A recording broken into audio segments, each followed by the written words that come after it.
नमस्कार प्यारे बच्चों। मोस्ट वेलकम आप सभी का। कैसे हैं आप लोग? मैं आशा करता हूँ अब तो परीक्षा नज़दीक है तो बहुत ही शानदार होंगे, अच्छे होंगे। और देखिए, ज्योग्राफी का हम एक बार फिर से ये सेकंड राउंड का हमारा रिवीजन स्टार्ट करने जा रहे हैं आज से।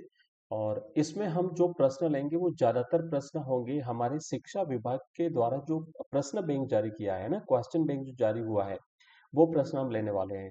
अब देखो, शिक्षा विभाग खुद जब प्रश्न बैंक जारी कर रहा है तो फिर परीक्षा में आने की संभावना तो बनती ही है। इसीलिए आप लोग जरूर देखें, इस क्लास को कंप्लीट देखें, कई बार में आपको ये पछतावा नहीं करना पड़े या फिर आप ये नहीं कहें कि काश मैं भी पहले ये प्रश्न देख के जाता या जाती। तो इसीलिए मोस्ट इंपोर्टेंट प्रश्न है, परीक्षा में आने की पूरी पूरी संभावना है। एक एक टॉपिक से हम शुरुआत करेंगे और ये पूरा कंप्लीट हम क्वेश्चन बैंक आपको अवेलेबल कराएंगे। तो आइए, पहला टॉपिक है, शुरुआत करते हैं। मानव भूगोल, प्रकृति एवं विषय क्षेत्र। और ये सीरीज आपको एग्जाम से पहले हम कंप्लीट करने वाले हैं। तो पहला टॉपिक का पहला प्रश्न है कि मानव के प्रकृतिकरण से क्या समझते हैं। आपने देखो, दो चीजें हैं, प्रकृति का मानवीकरण और मानव का प्रकृतिकरण, अच्छी तरह से आपको पता है ना। तो पहला प्रश्न है मानव का प्रकृतिकरण।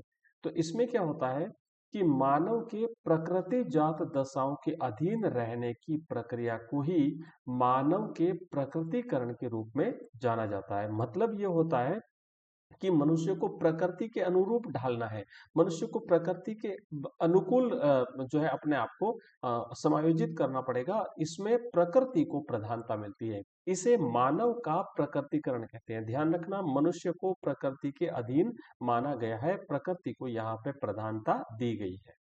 नेक्स्ट है, इंपोर्टेंट प्रश्न है, अच्छी तरह से समझना। अगला क्वेश्चन है कि मानव भूगोल अस्थिर पृथ्वी और क्रियाशील मानव के मध्य परिवर्तनशील संबंधों का अध्ययन है। ये कथन किसका है?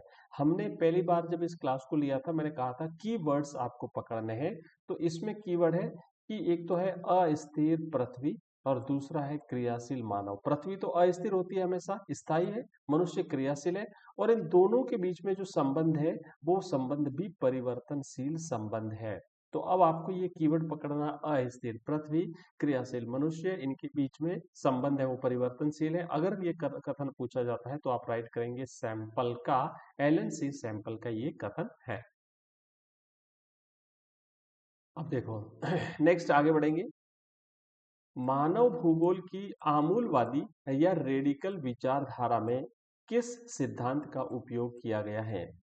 तो मानव भूगोल की जो आमूलवादी या रेडिकल विचारधारा जो है, इसमें बच्चों कार्ल मार्क्स के सिद्धांत का उपयोग किया गया है। ये प्रश्न कई बार परीक्षा में पूछा गया है, इस बार भी इसके परीक्षा में पूछे जाने की पूरी पूरी संभावना है। अच्छी तरह से याद कर लेना, आमूलवादी या रेडिकल विचारधारा, कार्ल मार्क्स के सिद्धांत का उपयोग किया गया है।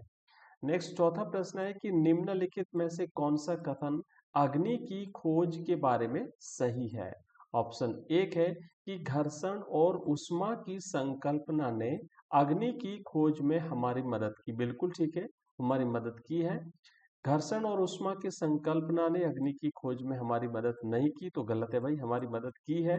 डीएनए और आनुवंशिकी के रहस्यों की समझ ने आग की खोज में मदद की। भाई ये डीएनए और आनुवंशिकी के रहस्यों की खोज से आग का कोई लेना देना नहीं है।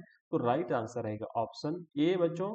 करेक्ट आंसर है कि घर्षण और ऊष्मा की संकल्पना ने अग्नि की खोज में हमारी मदद करी थी। अगला क्वेश्चन है, प्रकृति अवसर प्रदान करती है और मानव उसका उपयोग करता है। उक्त वाक्य कौन सी विचारधारा से संबंधित है? तो ये संभववाद, मतलब संभावना है, संभावनाएं बनी रहती हैं। तो प्रकृति हमें अवसर प्रदान करती है और मानव उसका उपयोग करता है, संभववाद से संबंधित है। छठा प्रश्न है कि हमारी पृथ्वी को नियंत्रित करने वाले भौतिक नियमों तथा इस पर रहने वाले जीवों के मध्य संबंधों के अधिक संश्लेषित ज्ञान से उत्पन्न संकल्पना भूगोल है।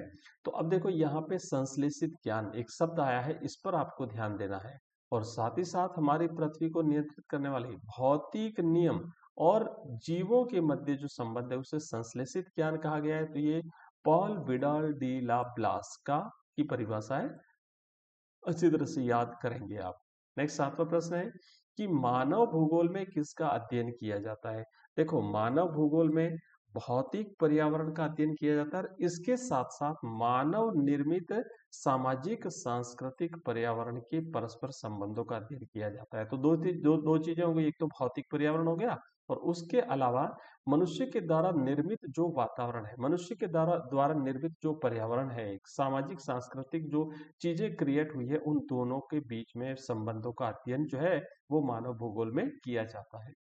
नेक्स्ट प्रश्न है कि निम्नलिखित कथनों में से कौन सा एक भूगोल का वर्णन नहीं करता है?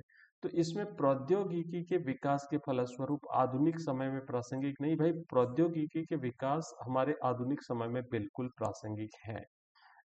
9वां प्रश्न है, निम्नलिखित में से कौन सा एक लोगों और पर्यावरण के बीच अन्योन्य क्रिया का सर्वाधिक महत्वपूर्ण कारक है? तो यह है टेक्नोलॉजी, प्रौद्योगिकी जो है ये दोनों के बीच में सबसे महत्वपूर्ण कारक जो है।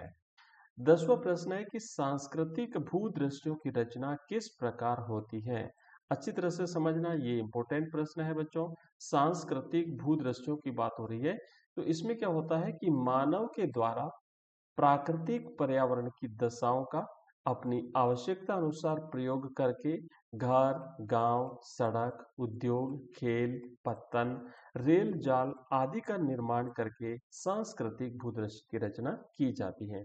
तो बच्चों, ये हमने किए हैं 10 प्रश्न और इसी प्रकार हर टॉपिक से हम जो क्वेश्चन बैंक के प्रश्न है, बड़े प्रश्न भी लेंगे, छोटे प्रश्न भी लेंगे और ये सीरीज लगातार आपको मिलती रहेगी। मिलते हैं अगली क्लास में। आपका कोई कमेंट हो तो इस वीडियो के कमेंट बॉक्स में डाल दीजिएगा। साथ ही साथ इस क्लास को लाइक करिए, चैनल को सब्सक्राइब करिए, अपने दोस्तों के साथ शेयर कीजिए।